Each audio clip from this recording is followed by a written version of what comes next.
boys and girls, welcome to my channel. I'm For Classic and welcome to BenchART. So for today, what I do have in it is Pro Evolution Soccer 2021, a game developed by the PES Productions, and they are using the Fox engine, the engine behind the previous Pro Evolution Soccers and also Metal Gear Solid 5. So let's take a look on the settings that I'm going to run the game. So I'm running the game at 720p using the low preset, which by default it just puts every stuff on minimum, and it does use 80% of resolution scaling, so you won't be playing natively at 720p though. 80% of resolution scaling should be something close to 600p or 576p, so it's a quite low resolution anyway. So looking to these requirements, these guys ask for an AMD Radeon HD 7870 or a GTX 670. So both the GPUs are more powerful than the MX130 despite they are older. They also ask for 8 gigs of RAM and just an old CPU like the AMD FX. So with these low settings, what I did got mostly is that during cutscenes, for example, the first cutscene over the stadium, what I was getting was 15 frames per second, and during the entrances of all the players, you can expect frame rates under 30 frames per second during those moments. But during gameplay, what you can really expect, it is a frame rate above 60 frames per second all the time, except for, as you know, replays and camera pans that you can overview the entire stadium. But your experience will be above 60 frames per second, and that's where you want to be on a Pro Evolution Soccer game.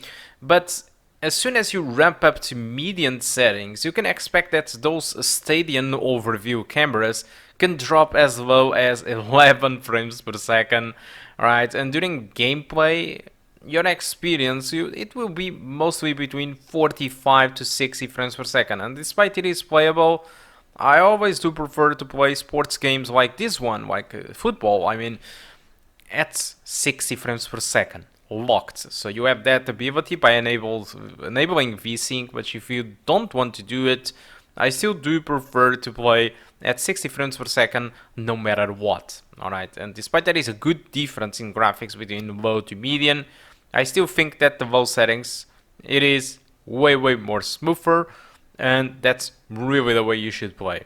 Alright, so yes, Pro Evolution Soccer, it is considerably more demanding than FIFA, like it have been happening on later years since they adopted Fox engine. The Fox engine is a quite optimized engine, but in Pro Evolution it can be quite demanding comparing to Frostbite FIFA. But I just want to talk a little bit about the game because that is something new that they have done this year, and I actually do appreciate it. Despite Konami provide me the copy for this game, this is quite unusual. But thank you, honestly. Despite they provided me the copy, I don't care if I'm going to say bad things or good things. I have nothing to lose, in my opinion. But honestly, what I really want to tell about it is that Konami did something great this year, and they kind of releases not a new game, but an update. All right, and that's the good thing about it, because every year, every people knows this. Every year there is a new FIFA. Every year there is a new Pro Evolution Soccer. And the improvements they make each year, they are actually very small. Yes, they change the menus, they put a new background music there, a ton of them, like 20 musics, they license tons of musics, they spend tons of money on licensing musics, changing the menus, and updating the faces and the hairstyles of the players as well as where they are now. So they update all this kind of stuff and they make slight changes to the gameplay, so they barely improve each year every game. And all of this for the price of a new game. So every year people are buying their sports games for 60 bucks, containing nothing more, nothing less than small improvements and updated stuff. So what Konami did this year, and I think that this is excellent, and all games should start to do this, it is Pro Evolution Soccer 2020 was released last year, and instead of Konami decided to release a new game like it did happen all the time before, they decided to release kind of a standalone DLC. So what happens really is that if you are the owner of Pro Evolution Soccer 2020, you can buy Pro Evolution Soccer 2021 by the price of something like 23 euros on Steam, which is completely cheap. And you might ask why it is so cheap? Because it is not a new game, it's an update. It's a paid update. It's like a DLC that you buy that contains revamped menus. Oh, awesome. No, not really, but okay. They contain the players fully updated. I think they even license new teams. I'm not really sure about this one, but yeah. So basically what they have done is that they clearly said to you that we don't have a new game, we just updated all the players, we updated the menu so that the things can keep fresh, and we have new teams over here because we managed to do some licensing, and that's it. That's what you get, but the price, it is very small. So I think this is a huge step in the right direction, in my opinion, because it is awesome. And also, if you are not the owner of if you are not an owner of the Pro Evolution Soccer 2020, but you want to buy Pro Evolution Soccer 2021, since I told you that this is some sort of DLC, you don't need to buy Pro Evolution Soccer 2020. You just need to buy Pro Evolution Soccer 2021, which will cost you 30 bucks, which is half of the price of a new game. So you might be asking why they are doing this. I mean, they could be gaining money anyway if they sold the copy at full price, because people continues to buy anyway. So the thing is, I do understand what Konami is trying to do. I'm not really sure how it is Konami fighting FIFA recently. I'm not really into sports games, but I always felt that FIFA had kind of an upper hand in licensing and probably more players than Pro Evolution. I'm not really so sure about this, so I'm just guessing that FIFA is probably doing better than Pro Evolution in sales, and Konami might want to try to pull some people into their game, and this is a very nice way of doing it, in my opinion, because it allows people to see, okay, so why I'm going to spend $60 each year when I can spend $60 in Pro Evolution Soccer and then buy updates by 23 euros, so it's much more cheap in comparison. Yeah, that's fine. That's one way to earn some new players into the game, because it's cheaper and it feels more honest, really, because FIFA will continue to release every year a new game, and every year the game will look the same anyway, or barely any new features, as you know. But I really think that the reason behind this, it is really because Konami wants to build a game that will be different. They want to distance themselves from this specific game, because a next generation is coming and they need to revamp tons of stuff for the next consoles, because, you know, this type of game sells more on consoles than on PC, so this is their main target. It is consoles. So PS5 and Xbox Series, they will be coming out with a much better hardware, and they need to upgrade their Fox engine, or they need to license any other engine, or they need to build a new engine. I don't know what the hell they are doing, but they are trying to get as much time as they can to create something great, I don't know, to at least have the time to create tons of features for their new game, so that can be something really flashy, you know. And I believe that's probably the reason, because doing this, they actually had 2 years to develop a new game, while FIFA, for example, they have 1 year to develop a new game. So having much more time, it will really help the development of Pro Evolution. It doesn't mean that the game is going to be great or better than FIFA or anything like it. It's not that I'm trying to say, but one thing it is for sure, Konami will have much more time to spare to evolve their game for the next generation than FIFA does. Alright, so that's just my opinion about it. I'm just very happy to see that at least they were honest this time around. They sold you an update for Pro Evolution 2020, which is exactly what I feel that every sports game does every year, but instead of they say that it is an update.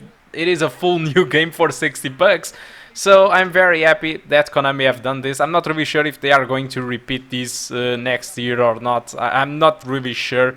We will see how industry goes, but I really enjoyed this move from Konami. And again, thank you a lot for the key. Alright guys, I think that's all that I want to talk about Pro Evolution Soccer 2021, which is exactly the same game as Pro Evolution 2020. The performance it is the same, alright? It's just they updated the game, and I think it was important to talk about it. Alright guys, again, thank you a lot for watching, and I do hope to see you soon. Goodbye. He's been caught there, it's a foul. Just a talking to, I think. Yes, it is.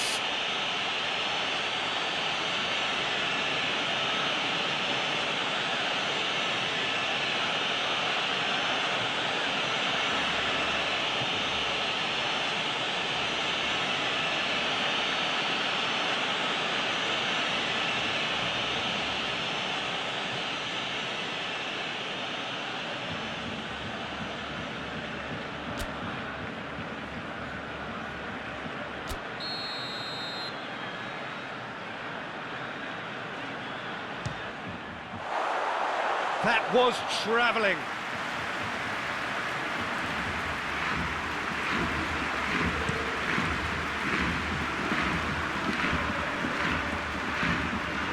Coutinho plays it forward.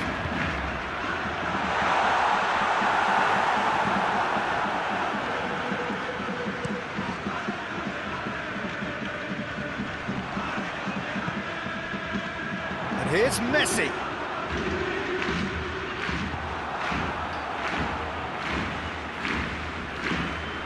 Ceballos. Barcelona are ahead here by what is still the only goal. And here's Aubameyang. Loose ball, who's going to get there? Time to deliver. It's anyone's ball. Arsenal are definitely going about this the right way. Hit and hope is just about the sum of it, isn't it, Jim? Spot on, Peter.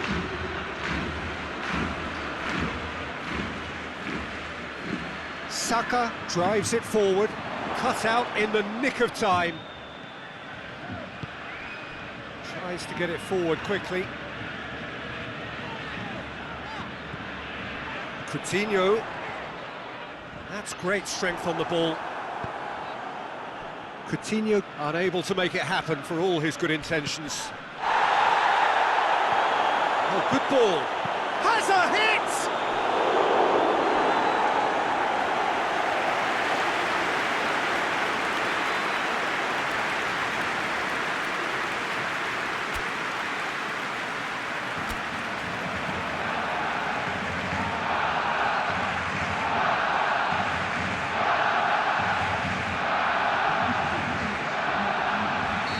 So, time for changes on both sides, actually. Great leap! And he's there to make a great save. Well, what can I say? Truly wonderful goalkeeping.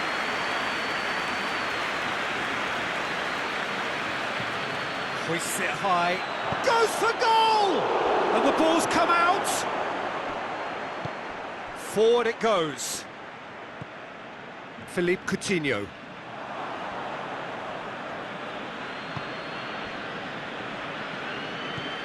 Ceballos. David Luiz. Plays it over to the other flank.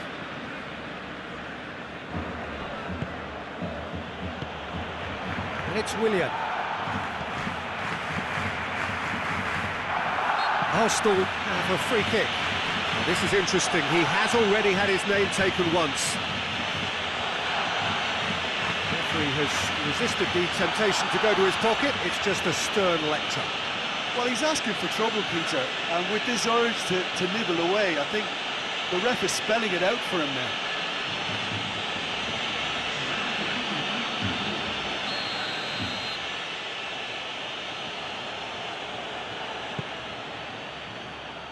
Knocks it away. David Luiz.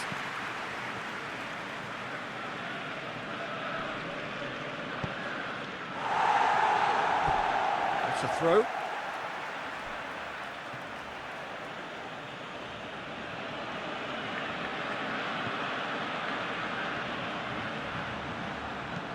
Here it comes. And that's been well dealt with.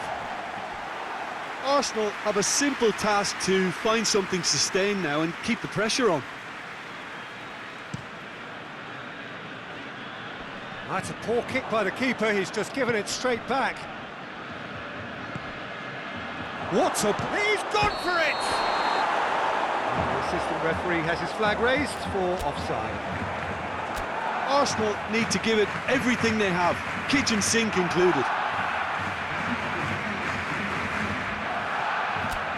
Barcelona are able now to make their substitution. It's been on the cards for a few moments now. I think it's time for them to concentrate on closing this one out. And it's played forward. Willian gets away from his opponents. Aubameyang. Aubameyang! Good try. The outcome could so easily have been different. Good effort, very good effort. He would have at least wanted to make the keeper work though.